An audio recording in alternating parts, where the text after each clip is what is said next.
Hey, what's up, you guys? My name is Grace Lauren Taylor, and you are listening to episode 30 of the Trauma Dump Podcast. Thank you so much for joining us. Here at the Trauma Dump Podcast, we seek to answer the question, what is mental health? How do I take care of my own, and how do I support others? This week, we will be discussing the topic of recovering from religious trauma with our very special guest of the week, Generic Art Dad, otherwise known as Chris. Be sure to go follow Chris on all forms of social media. It is at Generic Art Dad.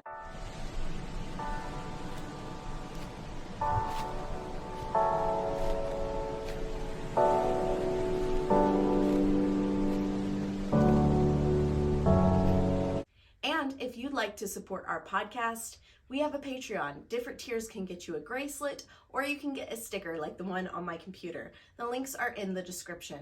If you like this episode, please hit the like button and subscribe for more amazing content. Now, let's get into this episode. Religious abuse is defined by abuse administered under the guise of religion, including harassment or humiliation that may result in psychological trauma.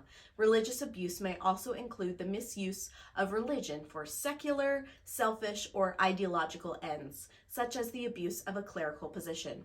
It is also not limited to coercing you into giving money or other resources that you didn't want to give.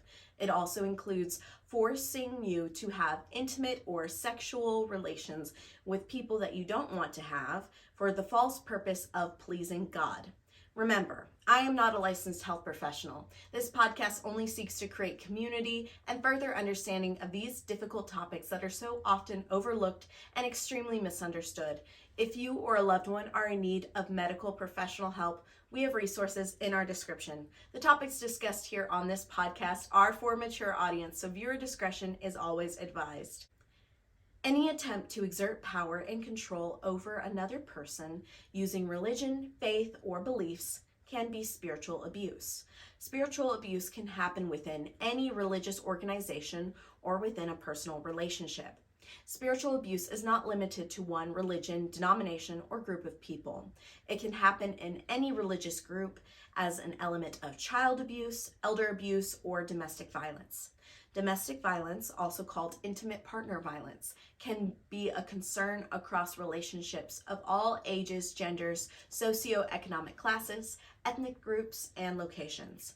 Abuse is a pattern in which one individual, whether an intimate partner or a person of authority, uses fear, intimidation, violence, or any other harm to control another person. Abuse can cause serious trauma and can have significant impact on your mental health. It's important to recognize that abuse is never your fault, but is always the responsibility of the abuser. Spiritual abuse can take place in a variety of settings. A person doesn't have to be a member of your family or a spiritual leader to spiritually abuse you.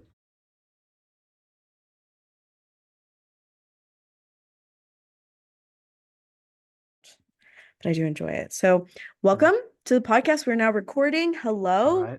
Hello. My name is Grace Lauren Taylor. Nice to meet you, Chris. It's nice to meet you as well. So to start off from the top, why did you name all of your social media Generic Art Dad? Okay. Wow. So, where do I start? Wherever you want. I got time. Okay, so really briefly, I ended up I quit my job it's been 3 years now. 3 years ago, I was doing corporate sales. It was a really good career, but we had a family member that had health issues that needed to be taken care of. And at the time, I did not know yet that I was autistic, and we were struggling with, we had some relationship issues that were stemming from that. And also from my job, me just being it being too much. And I brought that home with me a lot. So anyways, we decided it was good for me to take a step back. And after things resolved with the family member with health issues, we decided that moving forward, I was going to try to find a way to be creative and start making income being creative in some way, because that's really what I wanted to do. And we saw that as a way to support my mental health and resolve some of those issues that we were having. So I actually was trying to make it as a sculptor. So I was doing a lot of sculpting, And my wife kept saying, you need to post on social media. And I was like, I don't want to do that. I don't want to do that. She's like, you should do it. So I started posting to social media. The art stuff never took off, but I started debating people about religion. Um, and so me just trying to be, I don't think edgy, but like, I don't know. Anyways, I named my channel Anti-Chris Art. And my wife was like, you can't do that. Like you're gonna alienate people. No one's gonna want to buy your art. And it was like we went back and forth for like a couple months about it. And finally one night I was just frustrated and I was like, fine, I'll just make it like some generic name. Like, and so I made it Generic Art Dad. And then it stuck. And it just happened to be about the same time that like I started talking about autism, mental health, and my channels really took off. And so I've tried to rebrand a couple different times because I didn't know if it was a conducive. But I've since learned that like that's what I'm known as. I've heard from other people it really doesn't matter. Um, so there's your long answer. I appreciate the answer because I'm a very curious cat. I love to understand things. And hey, I'm an artist also. I have two art degrees. Oh, nice. I got my associates of arts when straight out of high school, graduated high school with my associates, and then I went to Texas Tech University and I got Filmmaking. my BA in theater, and here I am doing the best I can to try and use those art degrees. Like, ugh, it was a fun time. It is, I feel like increasingly hard to make it as an artist, especially with like AI, to compete with that. It's becoming harder and harder. A lot of creative positions, I think, are becoming much harder to excel in or make a living at. Oh yeah. And it is a bit frustrating with AI. And I mean, I I want to become a film director one day. That's my goal long term. I got into a lot of different film schools in Scotland. I went to Scotland in October of last year to go visit said film schools to try and see what I wanted to do. And it's a lot of money because, I'm not a Scottish resident. I'm not Scottish that much. And so they were like, yeah, you don't have family here, so you can't go to school here for free. That'll be $100,000. I'm like, uh I'm gonna hold off for like a while and try to see what I can do on my own because I'm also a disabled individual. I have seizures. They're not fun. And so my fiance was like, I can't go to Scotland with you. And I would not feel safe with you being in a whole other country all Yeah. by yourself with your service dog. He was like, how about we wait till you're about 30? And if you still want to do film, how about you do it then when you're a little bit more established? And so it's like, okay, fine. And I've had a YouTube channel since I was 8 years old, and I did little film stuff like as the old YouTubers did. I did skits and stuff like that. And my mother kept deleting my channel over and Oh my over God. and over. I would get traction. I think one time I had 10,000 subscribers. I would get traction. I was doing so well, and then she would delete it. And I got very disillusioned with the whole idea of film as a kid because I really wanted it. But I was like, if all of my progress keeps getting deleted, like how am I ever going to make it anywhere? And when my dad was dying, I had like a heart-to-heart conversation, the best I could, with a man who had a traumatic brain injury and Mm. asking him, like, Dad, what should I do? And I remember he, with all the strength that he could, just poked me in the chest and he was like, you. That's all he could say. And I knew, like, I was like, okay, just do you, be you. Stop. He was one of the biggest supporters of me, and he never really wanted me to do anything else other than what I wanted to do. And so this past year and a half, I was just like, I really want a creative outlet, but I also really want to talk about what I'm going through because I'm going through a lot. And a lot of people Yeah. don't know how to talk about what they're going through in a healthy, respectful way. And so my fiance and I were just talking about it. He was like, why don't you start a podcast? Because it's fun to listen to you talk. Why don't you start a podcast, start talking about these things? I was like, okay. So here I am. And I'm doing the best I can. But a lot of my episodes have been about either religious trauma or religious abuse, which I think is very interesting because so many people in the millennial generation and Generation X, I think that's mine. I don't know. But so Yeah. many people in my generation and in your generation are deconstructing actively about their religion or their spirituality, the things that they're going through. And I think it's very interesting. And I really wanted to know your take on how you're deconstructing your own religious trauma. Well, first off, thank you for sharing that. I'm sorry that you had to go through that. I I lost my mother-in-law, who was a second mom to me, and um, there really aren't any words to like make it better. But I'm sorry that you went through that. That's tough, and I also absolutely relate with what you're saying about finding a creative outlet that also like helps you work through it. That's been a lot of like what my channel has been, um, is just making skits about the shit that I'm dealing with. So kudos to you for doing that. I think that that takes a lot of bravery too, to like be vulnerable and put that out there. It takes a lot of strength to do that. Thank Um, you. Thank you. yeah.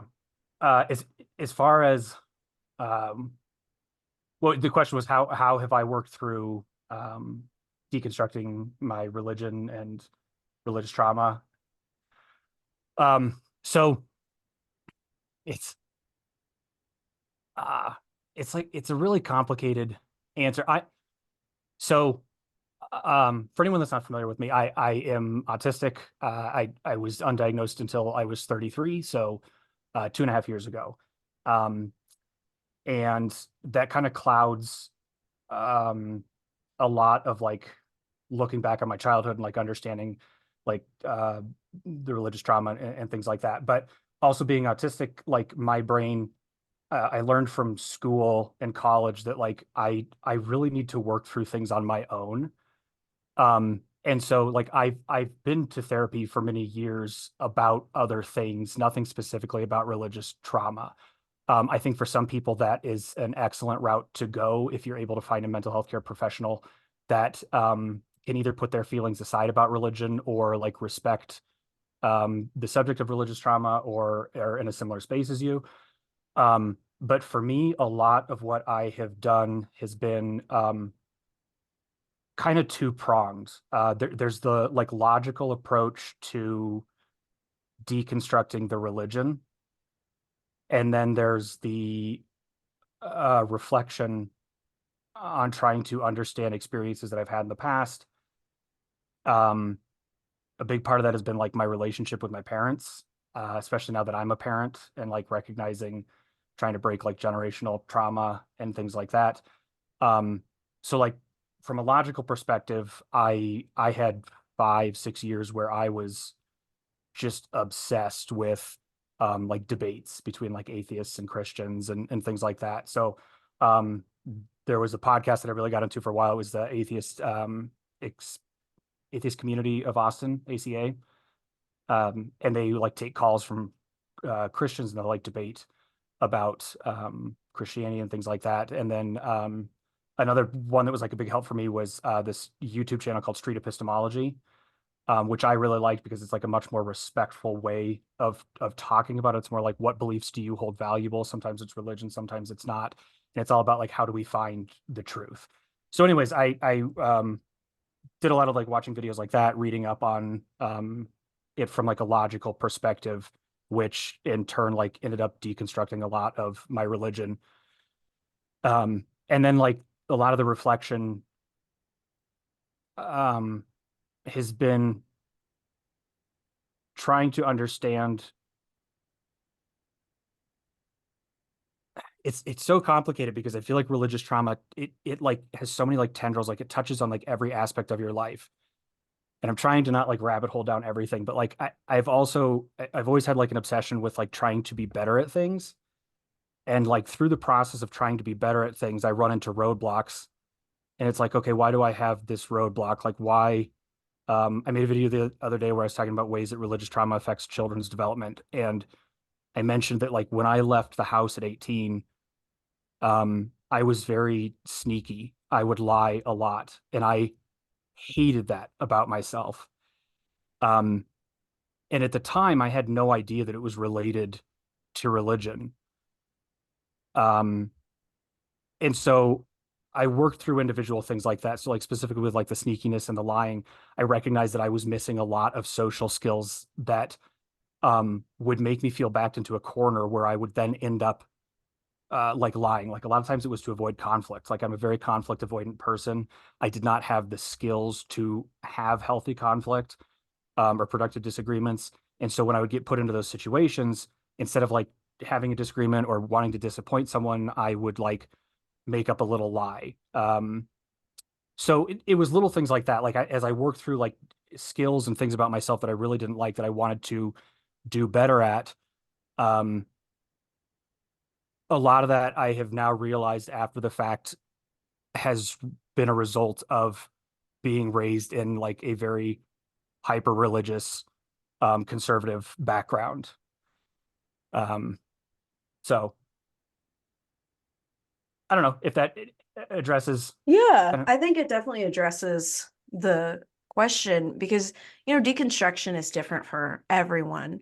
And I completely understand the sneakiness. Oh my goodness. So I was also raised in a very conservative Christian household. But to add to that, I was diagnosed with ADHD and other things. Yes, Mochi. I was diagnosed with ADHD when I was, I think, 8 years old. And my mother took me and my two younger brothers to for all of us to get diagnosed. And I will not share their diagnoses, but I had the worst like diagnosis of ADHD. Like it was really bad. And I was very afraid of disappointing my mother academically. It felt like all of my worth was in the grades that I got. no. And whenever I was struggling, she would remove me from the school. So I went to, all in all, 14 different schools growing up. Wow. Yeah. Yeah. I understand the thing with the social skills too, though I do not have autism. I have ADHD, and it also affects your ability to make close bonds. I struggle a lot with trusting people and making close relationships. And when I was in my high school years, I started to get very sneaky because I wasn't allowed to date. And I found both women and men attractive. And so that was also not allowed. Not allowed. And so within that, sorry, I'm trying to get her to sit. But within that, I I had girlfriends and boyfriends, and I snuck around to hang out with them and have sleepovers and stuff like that. And I lied a lot. I Yeah. became very pathological. I became very good at lying, like very, very good. And not to mention, I was a professional actor since the age of 3. I was in theater, I was in plays. I learned how to lie with everything in me that my parents could not tell the difference. And I hated it about myself because I was fine with lying to my mother because my mother's a very abusive person. She has always been very abusive to me, and I will say that to the end of my days. I'm not in contact with my mother. I had a very good relationship with my father, though. And when my dad was dying, I felt this immense guilt because it felt like my dad didn't know me, you know? Yep. And he was dying, and I felt like I couldn't share all of who I was with my father for the fear of disappointing him, number one. And I didn't want him to be disappointed with me when he died. And it was very, very, very frustrating for me because as he was deteriorating, he became like nonverbal. He couldn't move, couldn't talk, couldn't do anything. And he was a very brilliant man. And he also had severe ADHD. And his brilliance always made me want to push myself to be better, to be better, to be better. And I finally had to come to that like reckoning when he was dying. And I spent every day with him in the hospice of being like, Dad, I can't do this charade anymore. I can't keep working and working. What am I working for? What am I doing everything for? Like I don't feel happy. I'm very, very depressed. I'm having seizures more and more often. I don't know what to do. He couldn't talk to me. He could barely move. I'm just like, I can't do this anymore. And once he passed away, I dropped out of school for a little bit. My mother made me homeless. She made me get out of my lease, number one. She like told me I should drop out. She made me get out of my lease. She was like, "Oh, come live at home with me. Help me dissolve your father's 3 companies and figure all that out. I'll pay you." Didn't pay me once. She actually stole my social and my birth certificate out of my backpack to put it in a safe for safekeeping. So I couldn't get an actual job. So I couldn't get money. So I couldn't pay off my credit cards. Yeah, a lot of financial abuse. But she would always post on Facebook of like how hard it was to be a widow and like, all these Bible verses. And it snapped me out of whatever trance that I was in when it comes to like religion. So I was like, this is the biggest lie I have ever witnessed. You are a liar. I don't want to lie anymore. I don't want to be associated with you. I was like, if this is what a Christian is, I don't want to be Christian. And it really, I think her ridiculousness kind of saved me from being a liar, to be honest, because I just was revolted by her behavior and I didn't want to have anything to do with it anymore because it felt like I was really suffering from my dad's death and she was living a charade to get money from all of his friends and people. And it felt like I was being obligated to do things for her because, oh, that's what you do. Your mother's a widow. You need to take care of your mom. I would get so many messages from just random people who didn't know me, didn't know like my dad to the point where they thought they knew my dad of being like, oh, you need to take care of your mom, blah, blah, blah, blah, blah. Jeez. Oh, God would be so proud of you. Your dad would be so proud of you because you're taking care of your mom. And one day I didn't come home. I spent the night at my friend's house. I think it was New Year's. Yeah. I spent the night at my friend's house because, I had alcohol. I wasn't going to drive home. And she sent me a text message and said, pack up your stuff. I don't want to ever see you or hear from you ever again. And so lived in my car. Oh, Lived in my car until I could get an apartment with my fiance and yeah. went back to college, got that degree, and now I'm here. And I bring it all back to asking you this question. Have you ever felt pressured or obligated to do things against your will because of religion? Yeah, I mean, absolutely. But it's interesting. First thought is what you're describing. I feel like you're hitting on also like a bigger trend. You mentioned earlier that you're seeing a lot of like my generation and your generation that are like deconstructing and moving away from religion. And I think a lot of it has to do with similar to what you're describing is we're seeing other people that like describe themselves as um, uh, I think in the public discourse, a lot of the time it's like evangelical and like how terribly they are behaving and what they are supporting. And a lot of us are seeing that and going, I don't want to be that. I'm not okay with that. I don't want to do that to my kids. And I feel like that is one of the big reasons that like so many of our generation are moving away. Um, as far as like being pressured to do things because of religion. There was never anything like overt. Like I didn't have any experiences that were um, like sexual assault or anything like that. But one of the ways that I think about religious trauma, like CPTSD, is do you know the phrase "death by a million cuts"? Yes. So that was something I didn't know until I was like 25, I think. And that's like how I view all of this is it's just a million like my reaction is to say little, but like that feels dismissive. Like it's a million non-obvious things that add up.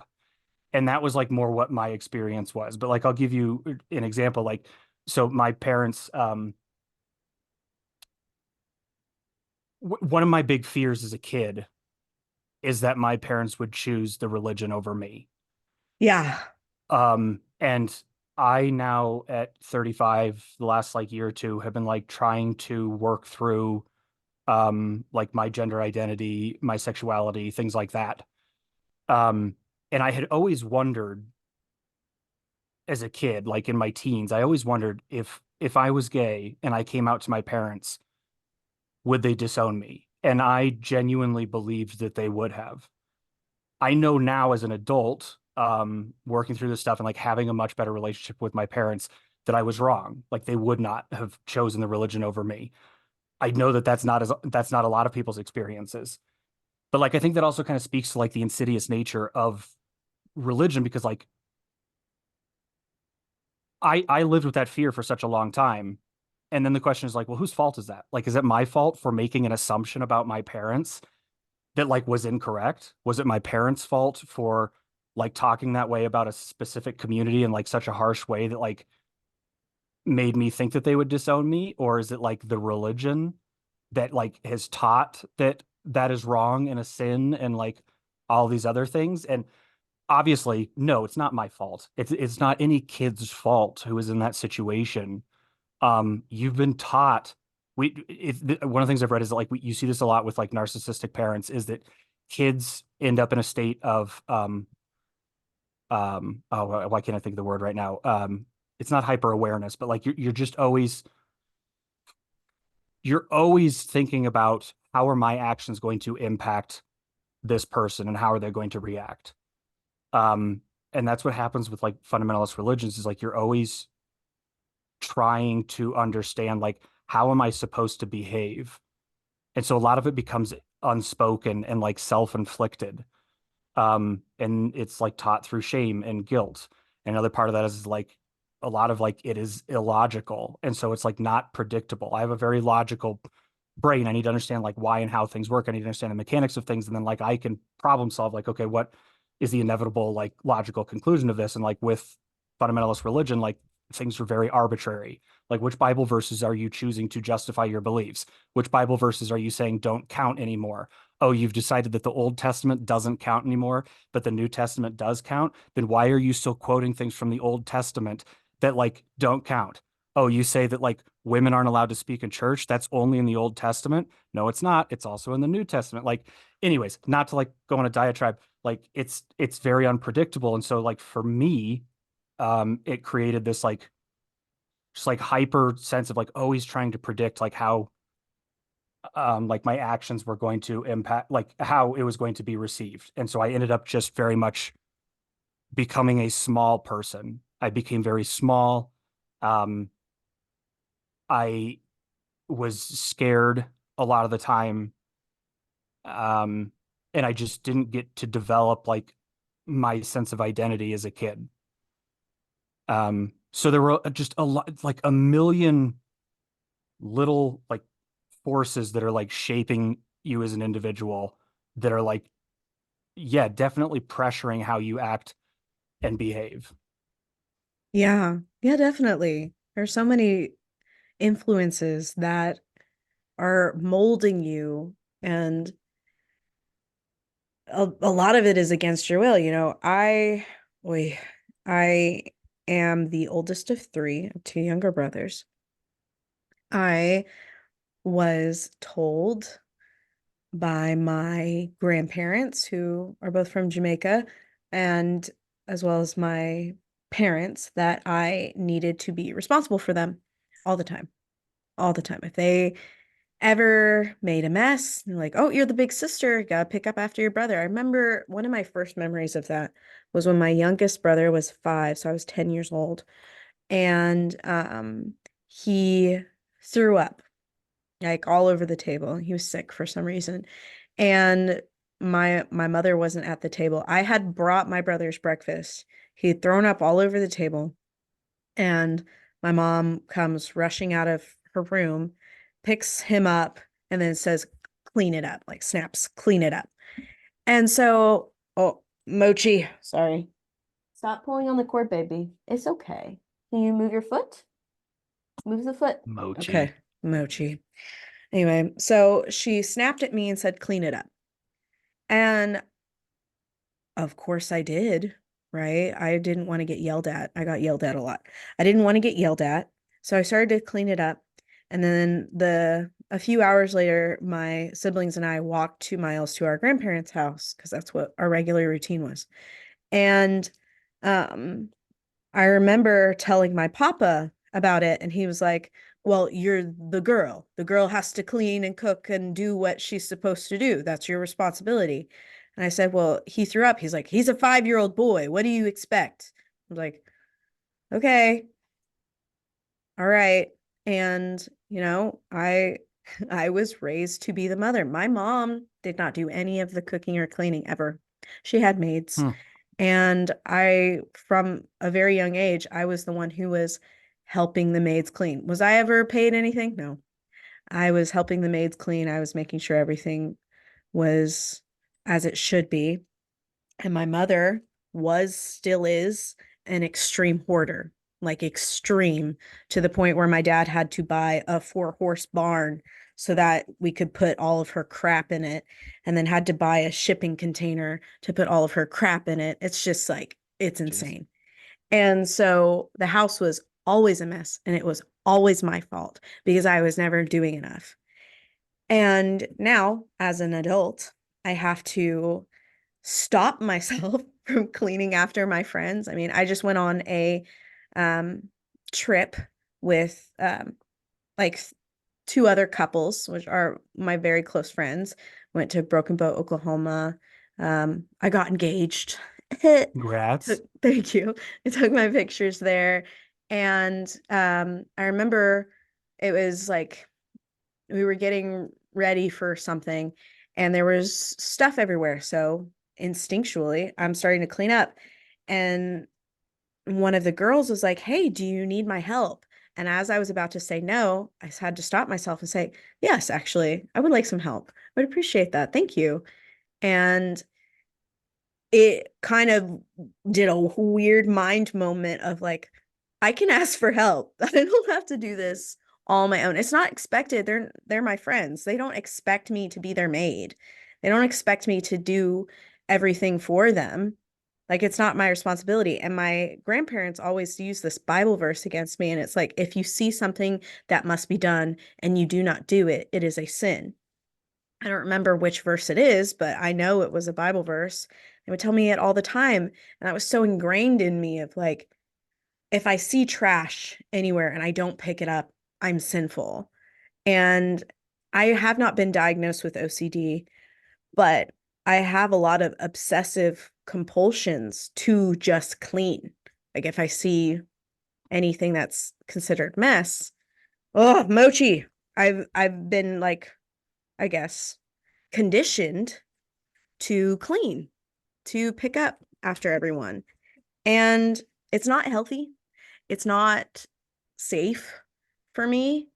And I have to tell myself and reparent myself of being like, okay, that's not your responsibility. You don't need to clean up after someone else. You can ask for help if you need help.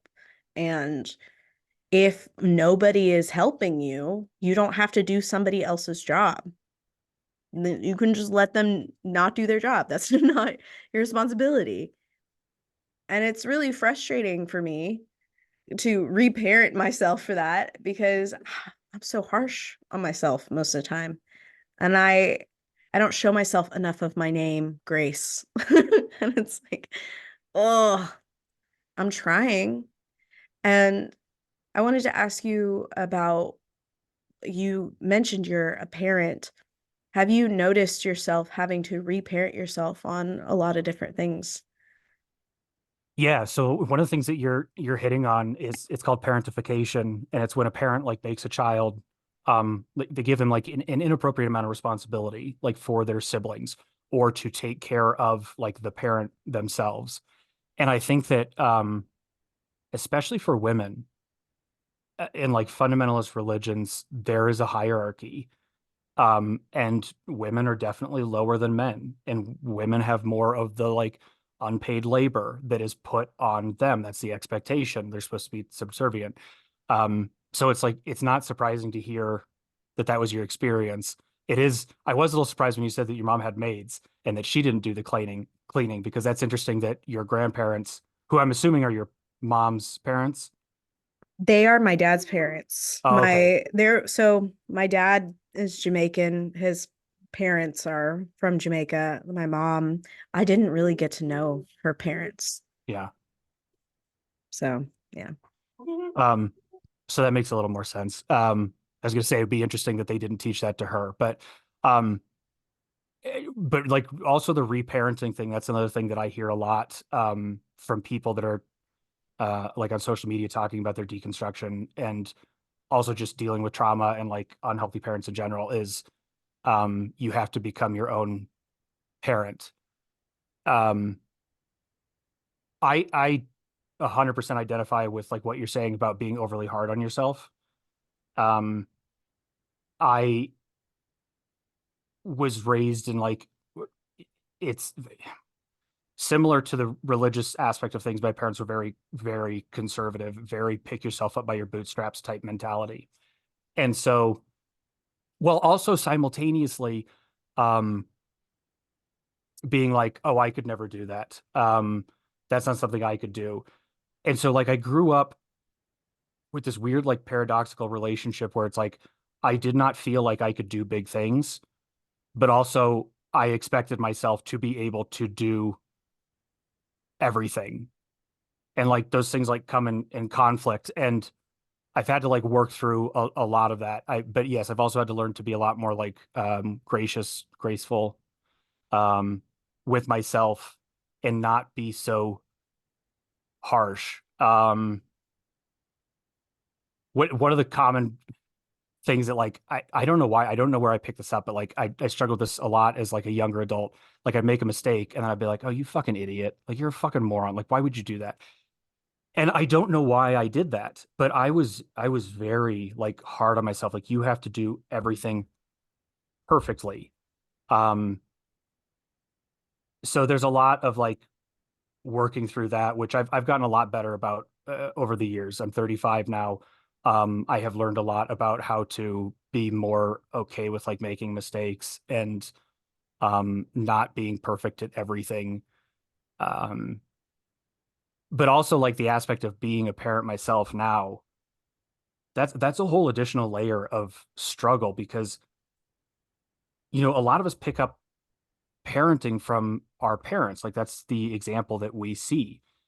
And sure, we might like pick up like things from like, oh, my friend's parents did this, or like my wife's parents did this, and like I like those things. I want to pull those things in, but they're not like intuitive in the same way that like your upbringing was. And um there are a lot of things that come with parenting where it's like, am I just trying to change their behavior? Or am I just trying to get them to do something that doesn't make me uncomfortable?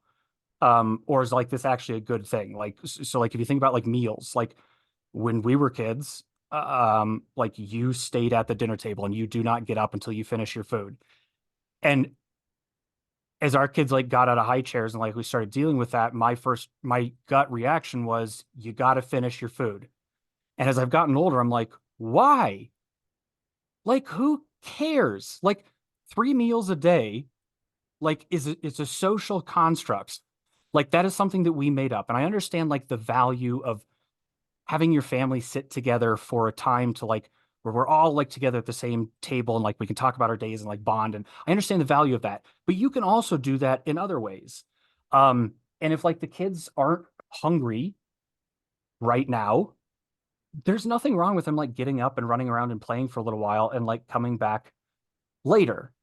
And then people will say like, oh, you're raising spoiled kids or like you're catering too much to your kids. And it's like, no, I'm not like making them special meals. I'm not like, um, not even that that's necessarily a problem. Anyways, there are a lot of things like that about parenting where you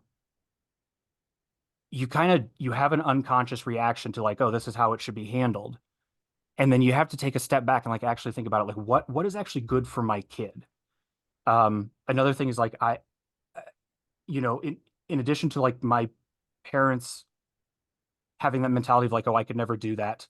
A lot of my childhood made me feel, like I said before, very small. And part of that is that like I did not think that I should ever inconvenience other people. I didn't think that like I should ever do anything that would like in some way inconvenience someone else. And that's the thing that I still really struggle with. I had a huge like breakthrough with my content like 6 months ago with that. Um, but like my kids will often do things in public that make me uncomfortable. And my reaction is to like shut it down.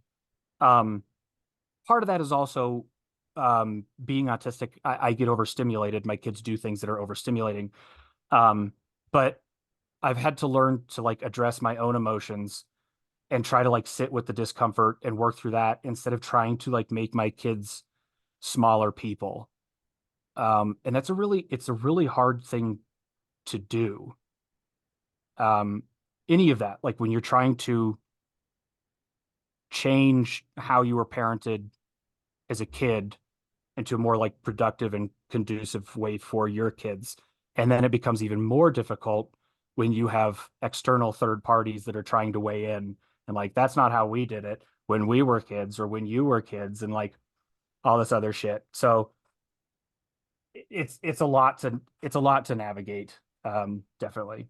Yeah, it definitely is. I mean, I was a nanny to 4 boys for 7 years. Like I raised those boys. I Yeah. quit recently because I started having way too many seizures and it wasn't conducive to what I wanted to do going forward with my life. And love those boys. I still text them all the time. They're like, honestly, it's almost like they're my nephews in a way, slash siblings. But the oldest is 14 and the youngest is 8. And so I actively was very important in the 8-year-old's life. I Yeah. was there for 7 years. Yeah. I, you know, I'm not a parent yet. I would love to be a parent one day, but I did take a parenting role, a very active one. And it is very interesting, the whole meal thing, because I completely agree with you.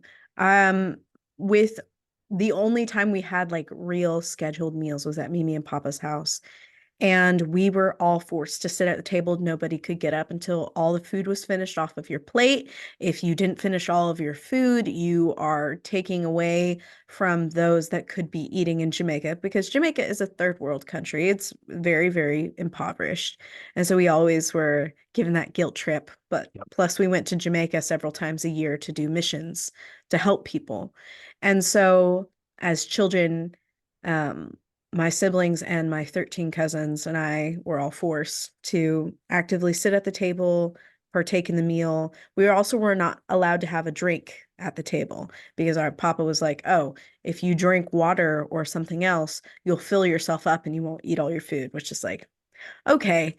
But when I started, introducing the youngest one to solid food and stuff like that, it was very interesting because I took the approach of being like, okay, what does he want to eat right now? What does he want to do right now? I also homeschooled them. How can I make sure that they're doing what they need to do, what they need to get done, while also not burning them out, not frustrating them, making sure that they are taking care of themselves, learning how to take care of themselves in a very constructive way. And it's really, really interesting because also, I live with a man that is not my sibling and he has a different eating pattern than I do and a different eating schedule. He can eat like a lot of food all at once and he can have like 2 meals a day and he'll be fine. Whereas with me, I have eosinophilic esophagitis, which is, for those that don't know, that's like having eczema in your throat. My esophagus is Oh man. actually really, really small. Like it's the size of a child. And so I have to eat very, very slowly or I choke. And it's like I could kill myself choking. It's very, very dangerous. I've had several biopsies on my esophagus to try and remove the scar tissue. It's just like, it's insane. So we have different eating patterns. And, growing up, I was forced to eat with my siblings and nobody could get up until everyone was done.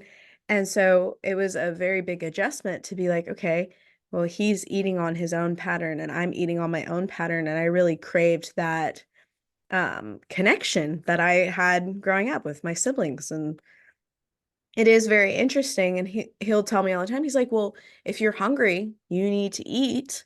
I'll still sit with you. I don't need to eat with you. And I've had to take that little thought of my brain of like, oh, maybe I'm eating too much. No, I'm actually not. I do eat a lot less than I should, even though I have hypothyroidism. My body's whack, bro. But it's like I need to eat the food. He can still spend time with me while I'm eating the food, that we can still actively have a connection. It doesn't need to be just me guilt tripping myself of being like, oh, well, if I'm hungry and he's not hungry, maybe I shouldn't be hungry. So, and that's also like very disordered eating. I know a lot of religious trauma can be around disordered eating, and especially those that have fasting in their religion, or um, you can't eat pork, stuff like that, really restrictive sort of diets. And when I was younger, for Lent, my mother would always make us give up certain things. And I'm already allergic to a lot of stuff: corn, pineapple, shellfish, cantaloupe, kiwi, like a lot of different stuff. And there's very few things that I can eat without hurting myself. And my mom was like, okay, Grace, how about you give up applesauce? And I didn't want to, but I felt like I had to because it was Lent and you're supposed to give up something. And I was very depressed, to say the least, because soft foods are something that's really good for me. I don't ever choke on soft foods. Like I'm chilling. And I remember her, is it patronizing? I think that's the word, patronizing me, of being like, well, just chew your food, Gracie. It's like, Yeah. you just chew an apple.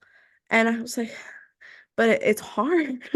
Like I am chewing it. It's hard for me to swallow it. And I don't know.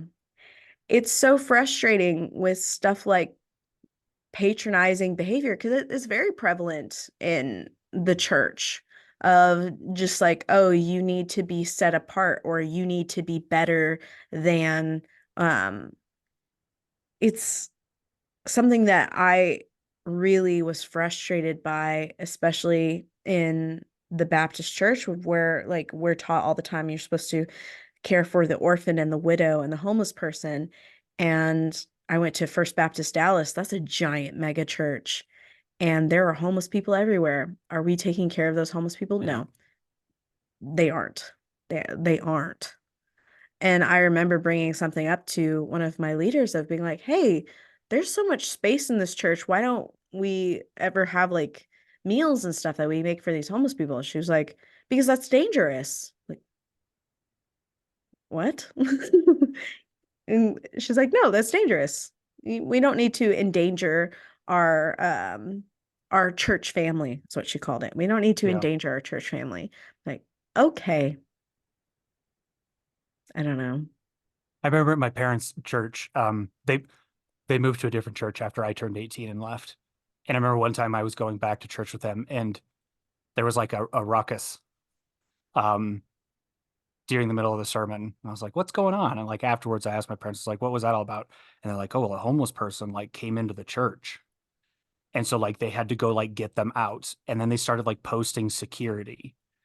And it's like, I don't think that I don't think it was in the wintertime. And I guess it's, I don't know the exact situation. I don't know if the person was like trying to find like shelter or anything, but it was so striking to me, like their reaction to that, like, oh, we have to get them out. Um, the other thing is like, so like my parents' religion, they have this like affiliated group in the area that does a lot of like homeless outreach, which is great. Like that's awesome. But my problem with that is that it always comes with, it's not just let us take care of you. It's we're going to take care of you and preach to you at the same time. Like when we bring you things, we're bringing you Bibles. And like it's, I feel like a lot of people will justify that as like, well, they're doing a good thing. Like they should be allowed to do that. And it's like, but it's a captive audience. Like you're taking people that are in need and you're forcing them to be proselytized to. And like, it's just another like way of like illustrating the, I don't think manipulation is quite the right word, but like this weird like moral, It's indoctrination almost.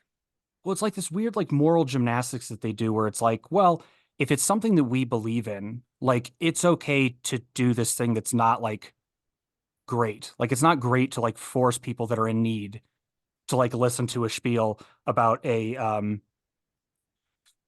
like a timeshare, like to try and sell them something. So like why would it be fair for you to try and like push your religion on them? Like you should just be trying to help them.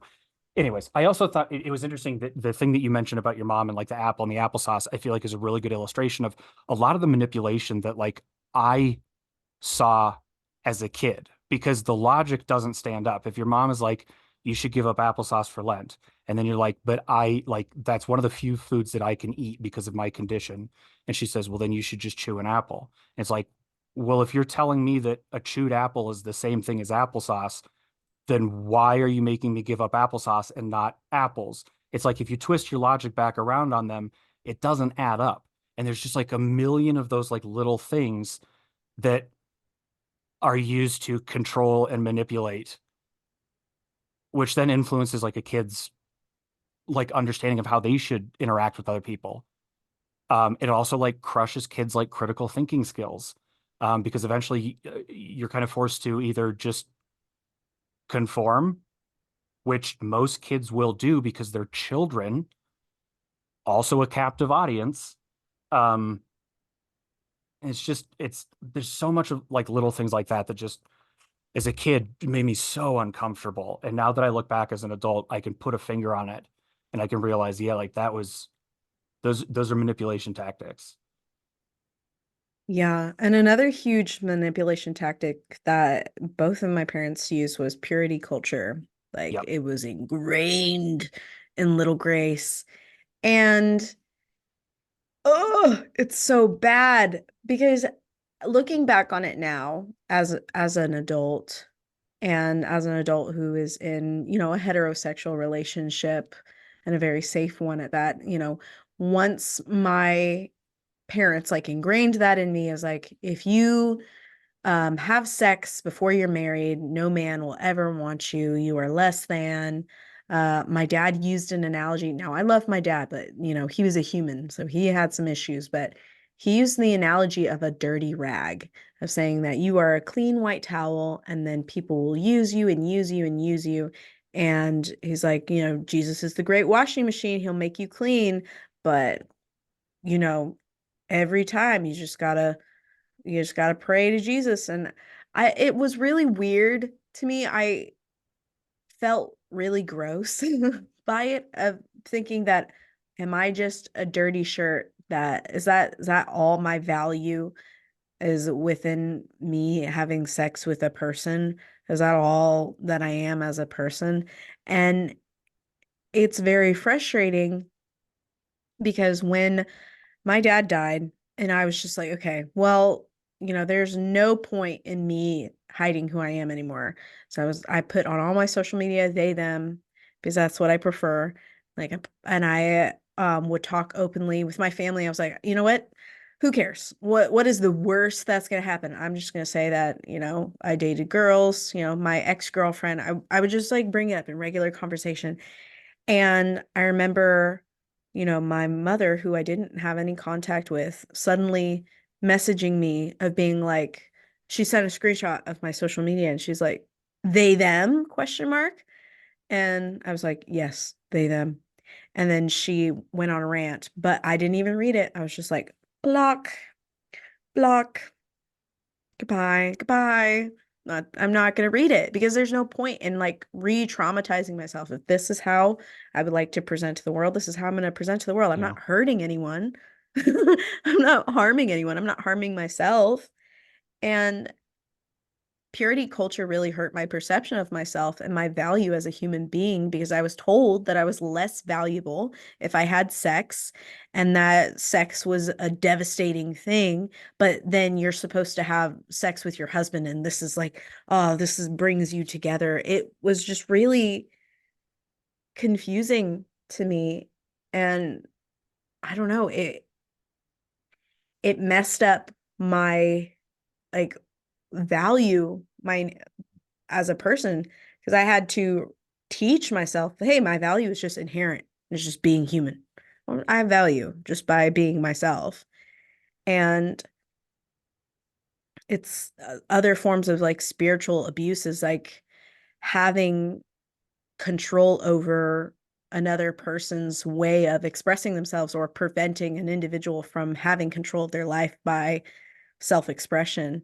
So they'll be Yeah. like, oh, those my dad said this all the time. He was like, you should never have tattoos because it's gross. And, the Bible is against tattoos. You're marking up your flesh, blah, blah, blah, blah, blah. Ayo. But he would always make comments about people with tattoos of saying it was just so gross. Like, why would you ever tattoo your body? And when I was younger, I've always wanted to have pink hair. I'm waiting for the orange to fade out because I dyed it orange recently. But growing up, I always wanted to have pink hair. I would always draw myself with pink hair, little pink coils. I was obsessed with Pinkie Pie because I was like, a horse with pink hair, curly hair. It is me. And my dad hated that. And when I turned 18, what was the first thing I did Pink as an hair. adult? Pink hair. Immediately pink hair. And what was really funny, because my dad was so against it, what was really funny, he was like, you actually kind of look good. It's like, thanks, Dad. Thanks for the half compliment. I know I look good. I love it. And my Mimi, who is his mother, very strict woman, she was like, you look more like yourself, honestly. And that was so affirming. It was so affirming because they were always against it. I'm the only Taylor girl that has ever dyed their hair an unnatural color and continues to do it. And I'm kind of proud of myself because as a kid, I was so terrified of any form of self-expression. I was so terrified that I would get in trouble, number one, because my family would spank. Yep. So I was afraid of getting like physically harmed. I was also afraid of getting things taken away. That's what my mother did constantly, was taking things away. And she would say the verse, oh, God giveth and he taketh away. And then she would add on to it and be like, and so shall I. You no longer deserve this. It was, I mean, my door got taken off of my room. Like I lost What all is of my that? stuff. My parents did that to my sister. I've seen that's the thing. I've seen videos online too where like people kick their kids' doors in, and like I've reported them, and like TikTok's always like, nah, it's fine, whatever. It's like, are you fucking kidding me? Like that's traumatizing. Like, anyways, sorry to interrupt. Oh no, it's okay. Because yeah, my door got taken off. I got all of my computers, electronics, Yeah. my nice cameras that I paid a lot of money for taken away. My mom destroyed my computer one time. My YouTube channel got deleted over and over and over. Um, I never had privacy ever, ever, ever. She would steal my diaries. That's also part of the reason why I think I became very sneaky because I became very protective of my personal items. Yeah. And it was so frustrating. It was so sad. And when I went to college, right, My mom refused to pay for my college, so my dad had to make his own bank account to pay for my college, right? Because she refused to use their joint bank account. She was like, I want nothing to do with this girl. And she turned my bedroom. Mind you, in college, you have a dorm room, right? You're supposed to be able to come home every so often. So the minute I moved out of my room, I didn't take all of my stuff. She threw all of my other stuff away, which is crazy for a hoarder, but Jeez. okay, go off. She threw all of my stuff away that was in that room, all of my childhood stuff, all of my diaries, everything. She repainted the whole room and she turned it into her office.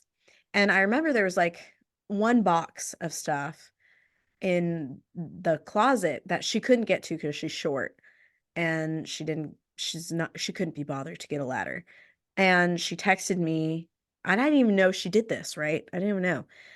She texted me as I'm driving from Lubbock to Dallas. She was like, I need you to get your damn stuff out of my office closet. And I thought to myself, office? What? Office? Yeah. And so I get home, all of my stuff is gone, but I was so conditioned to be like, okay, well, I'm going to lose it anyway. So I don't have attachment to material items or physical items. She would sell my dogs. Like I had dogs growing up. She would just, if she was mad at me, she would give away my dogs or sell them. I wouldn't get any of the money, nothing. She would just get rid of my animals, like Yeah. constantly, my cats, my dogs. And so I just got back and I was like, okay. She was like, get your stuff out of here. And so I did. And I also took my vacuum, which I paid for because I was raised to be a clean freak. So I got a very expensive $500 vacuum with the money I made nannying. I was like, Yeah. I'm gonna get that vacuum. And of course, immediately when I leave, she does not clean. She notices somehow that the vacuum is gone, and so she goes off on me again, just curses me out, calls me worthless, calls me a thief. And looking back on that now, I have no contact with that woman. I don't consider her my mother because she was never really a mother. I look back on that now and I feel so much pity because she hides behind a religion and this weird identity that she is like a victim.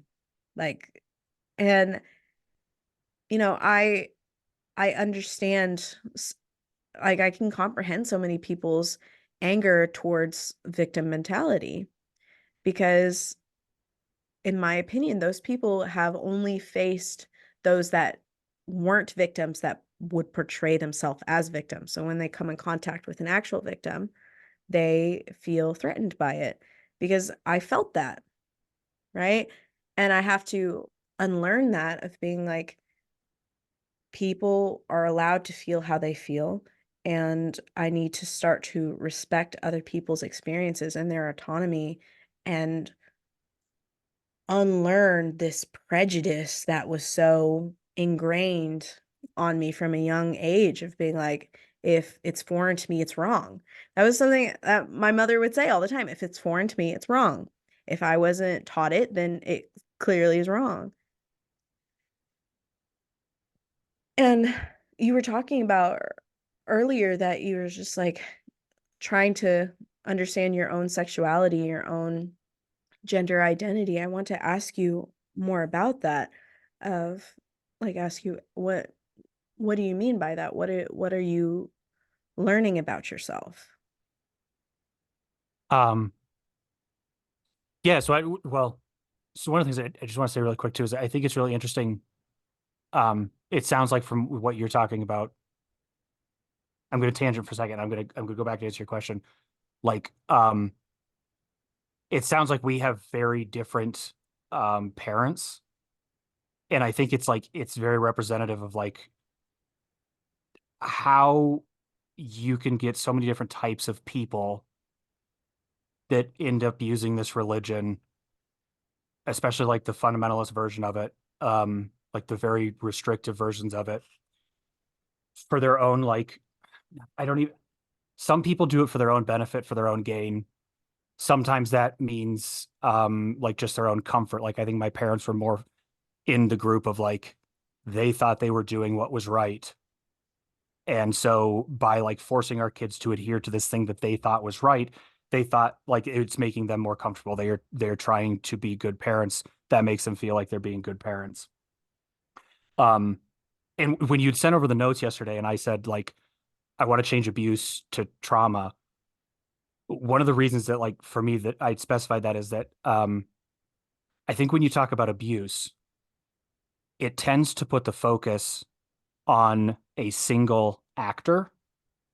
Um, and there's certainly like cases of that. Like it sounds like that's what you're describing, certainly to some extent. Um, and but for me, when you talk about trauma, it's more of like taking a step back and looking at the whole belief system as a whole.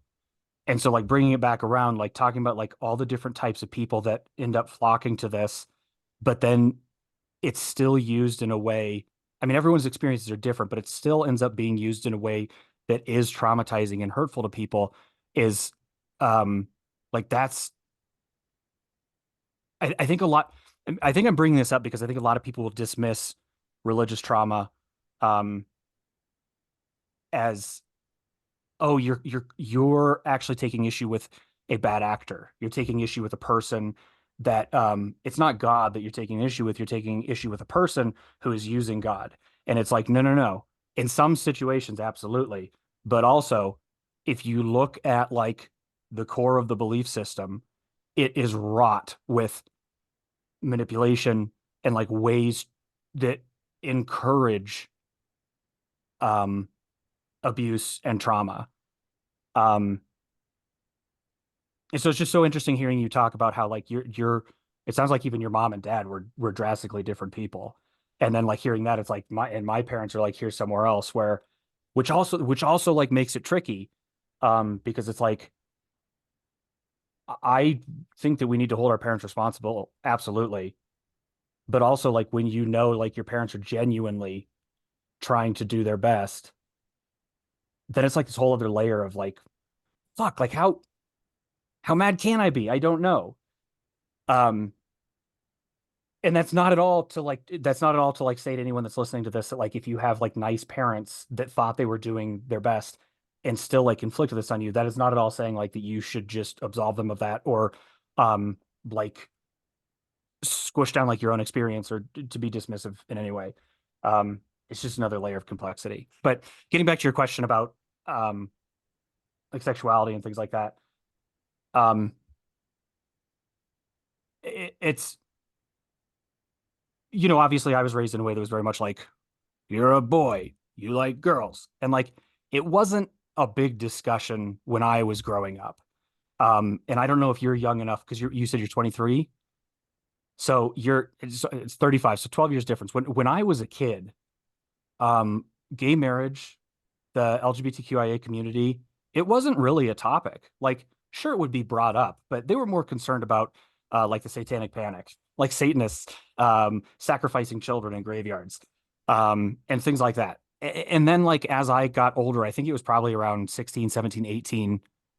It was when I was going off to college. That's when like all of a sudden like gay marriage became like a big topic, like marriage equality and things like that. So it wasn't like overtly, again, it wasn't overt. It was like, this is the expectation. This is what it is. Nothing else needs to be said. Um, but that was also the public, like the public feeling around being gay back then was very different than it is now. It wasn't just a religious thing. Um, but I mean, to this day, there's a clear demarcation between like my parents' religion and like society now, like how we view being gay. And so, anyways, just to say that like that was deeply ingrained in me that it was like not okay. It was expected that you were this way. And I remember I'm like really ashamed to say this, but like as I left like my childhood, like I used to make fun of gay people. Like I would do like the stereotypical gay voice to friends because I thought it was funny.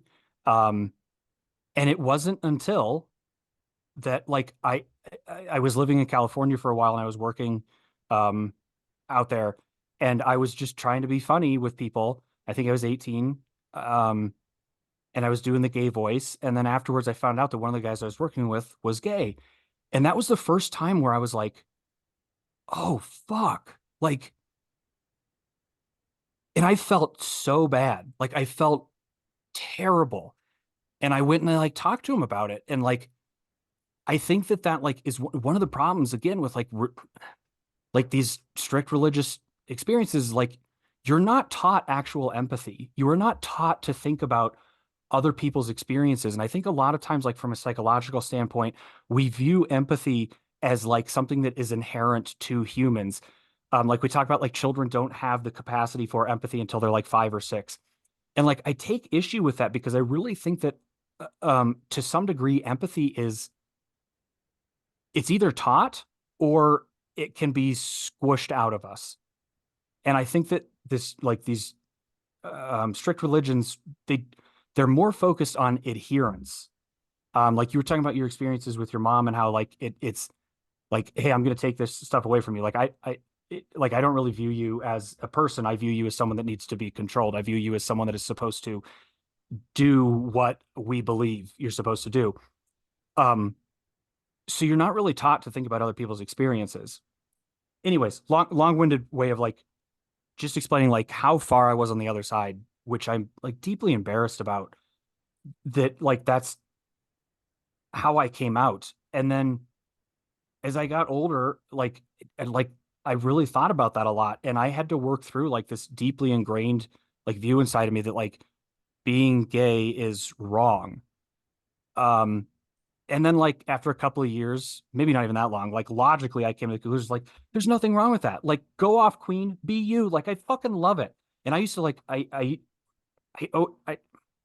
used to go like I lived in Chicago for 10 years, and when I was there we'd go like the pride parades and things like that. And I fucking loved it. Like it would literally bring me to tears. Like I loved the community, and like I loved seeing them express themselves and like be true, and like I identified with it and I didn't know why.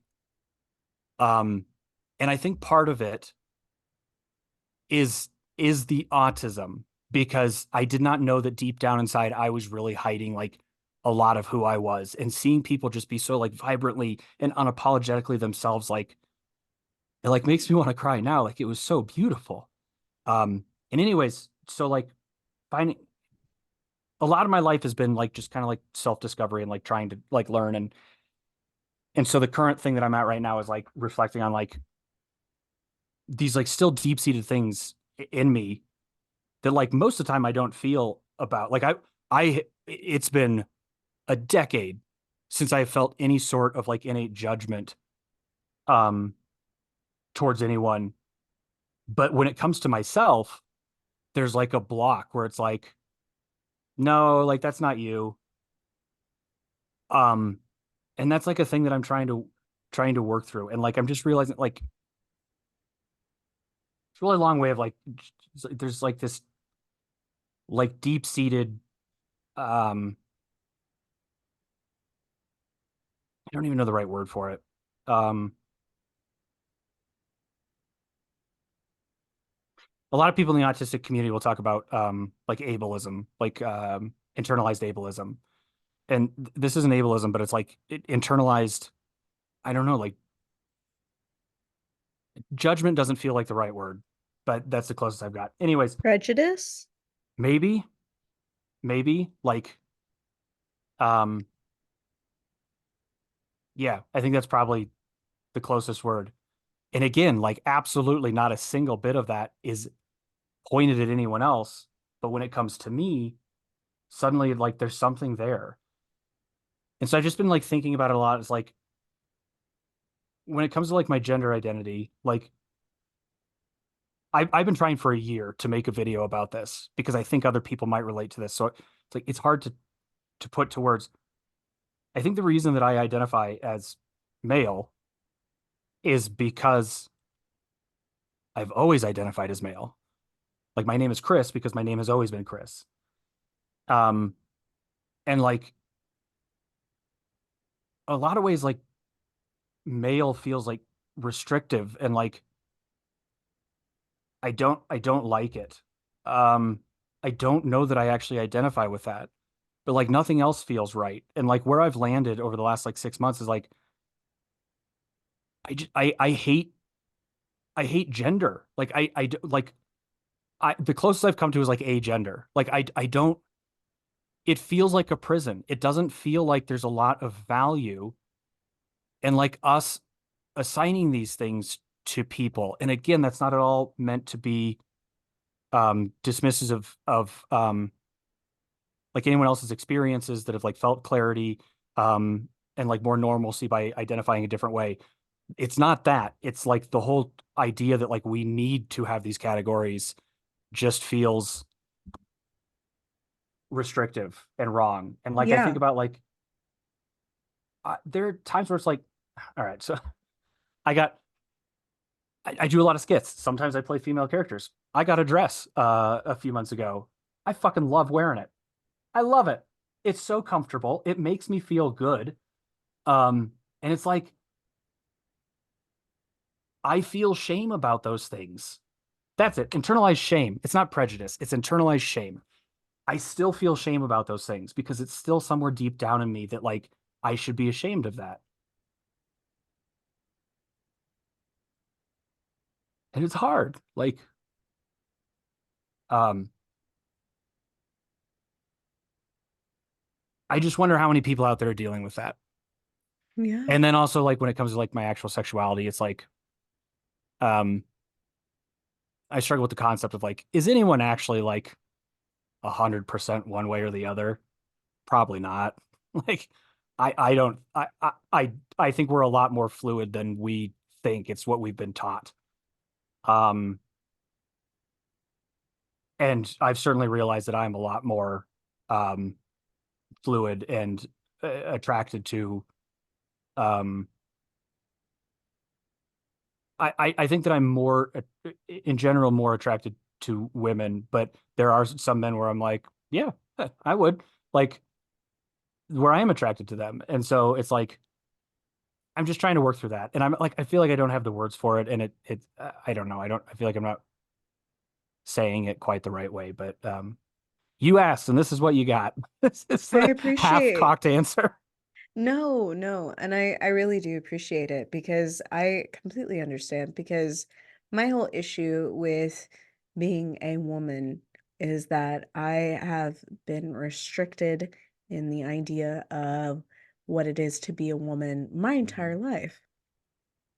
I was always told that feminism is sinful, is evil, is of the devil my whole life. I have a video on my phone of when I was 14. I went to an all-girls school and I brought up to my papa, who's conservative Jamaican man. I was like, I think I'm a feminist. And he is across the table holding a spoon, like about to smack the shit out of me. So I started filming him. And my brothers and my cousins are all debating. They're children. They don't know what feminism is. They're all debating what feminism is. And I was the only girl at the table at the time because I don't know where my girl cousins were, but they were not at the table. We weren't eating. We were just all sitting at the table having like a heated debate over feminism. Or my siblings don't know anything about what feminism is. Yeah. Everybody is under the age of 10. It's like it's like, oh, it's so crazy. But when I went to college, I'm a very big pin collector. I love the pins. Wait, I'm gonna show you. Hold up.